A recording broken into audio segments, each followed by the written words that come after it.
Hi guys, welcome to my channel. Today we are going to see the clash between Sophie Cunningham and Caitlin Clark versus Jacy Sheldon. But before we do that, make sure you like, comment, and subscribe. Did you subscribe? Alright then, let's dive straight in. Background feud. On May 30, the Indiana Fever's matchup with the Connecticut Sun turned from physical to reckless in the eyes of Fever players and fans. Two separate collisions involving Jacy Sheldon left key Fever contributors hurt. Sophie Cunningham suffered an ankle injury and damage to a front tooth after hard contact.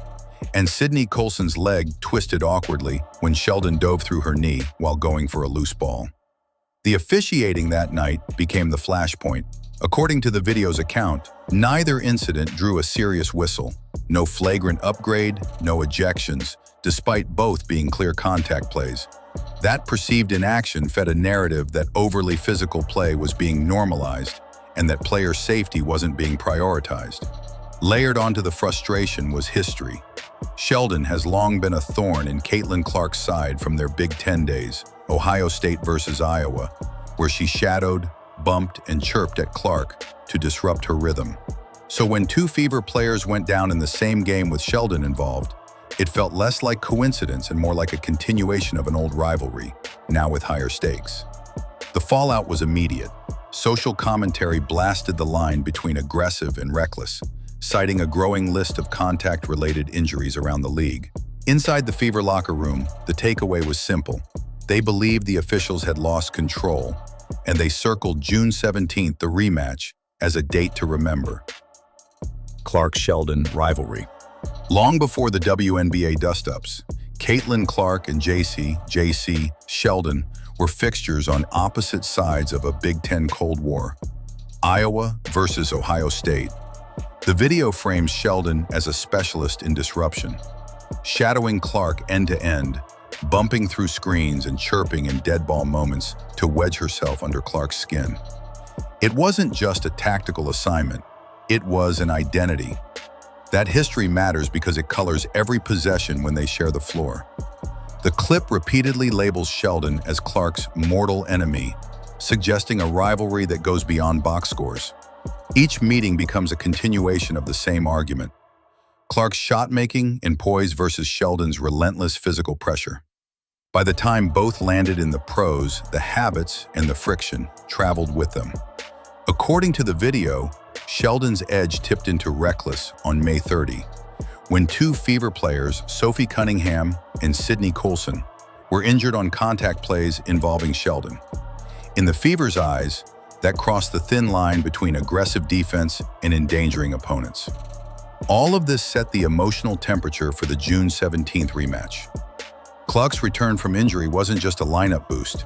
It resparked an old rivalry, now amplified by pro-level stakes, fresh wounds, and a shared memory that, last time, the officials let far too much slide. June 17 rematch stakes. For the Indiana Fever, June 17 wasn't just another date on the schedule. It was circled in red ink. This was the first meeting with the Connecticut Sun since the contentious May 30th clash, and it came with layers of unresolved tension.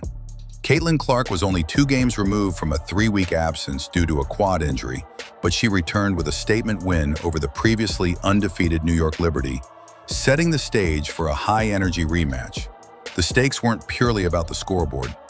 Inside the Fever locker room, players remembered every hit, every injury, and every whistle, or lack thereof, from their last meeting. This game was framed as payback, a chance to answer physical play with their own toughness, and to send a message that targeting their stars wouldn't go unanswered. From the moment warm-ups began, the tone was set. Clark's body language, direct stares towards Sun players, purposeful pacing, showed she wasn't treating it as business as usual. Fans and commentators alike sensed it. The Fever were there to win the game, but they were also there to settle a score. The eye poke incident. Mid-third quarter, the simmering tension boiled over. As Caitlin Clark initiated offense, Jacy Sheldon crowded her on ball and raked across Clark's face. An eye poke obvious enough that Clark's head snapped back and she immediately grabbed her eye. In a reflexive shove to create space, Clark pushed Sheldon off.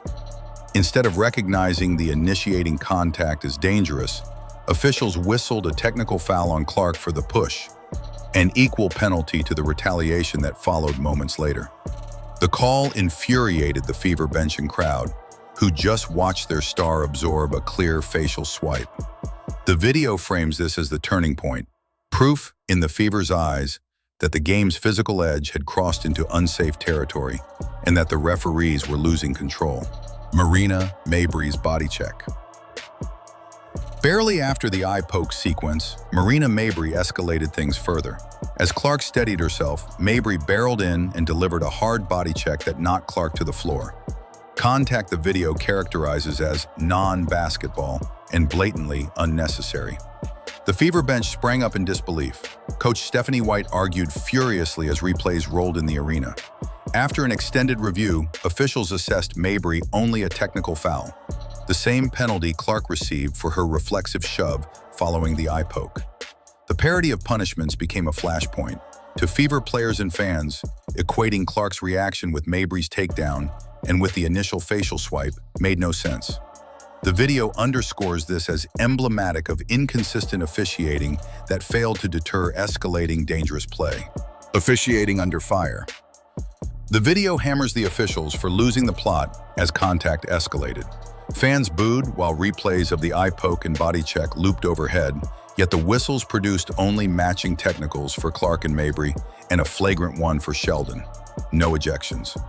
Post-game, Coach Stephanie White said she'd warned referees in the first quarter that things were trending dangerous, arguing that a season-long tolerance for excessive physicality was putting players at risk.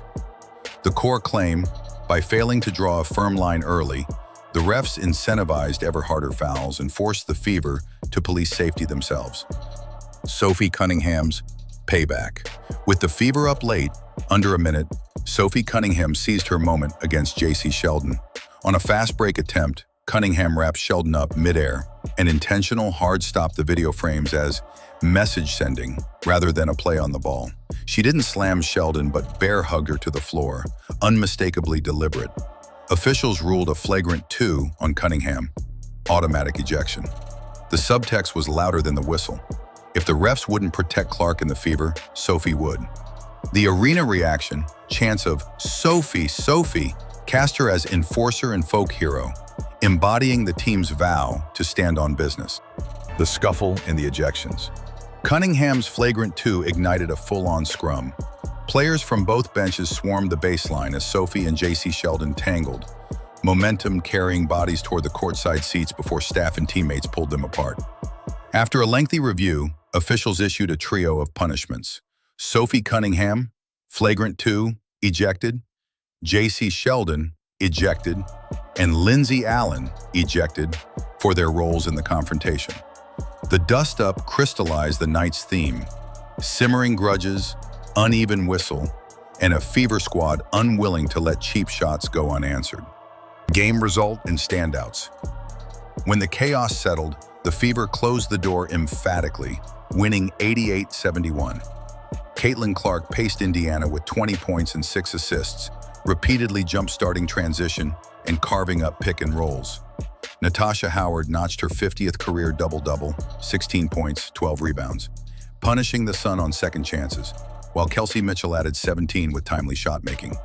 Beyond the box score, Indiana's composure after the mid-game flare-up stood out. They strung together stops, kept the ball moving, and turned a grudge match into a statement win that punched their ticket to the franchise's first Commissioner's Cup final. Message sent. The night was bigger than a box score. Indiana's 88-71 win doubled as a manifesto. We protect our own.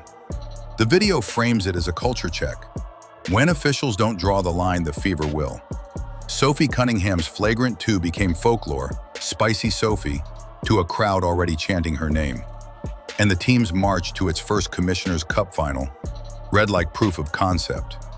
Beyond June 17, the takeaway is identity, toughness with teeth, loyalty on call, and a promise that targeting Caitlin Clark or any Fever player will be met with collective resolve.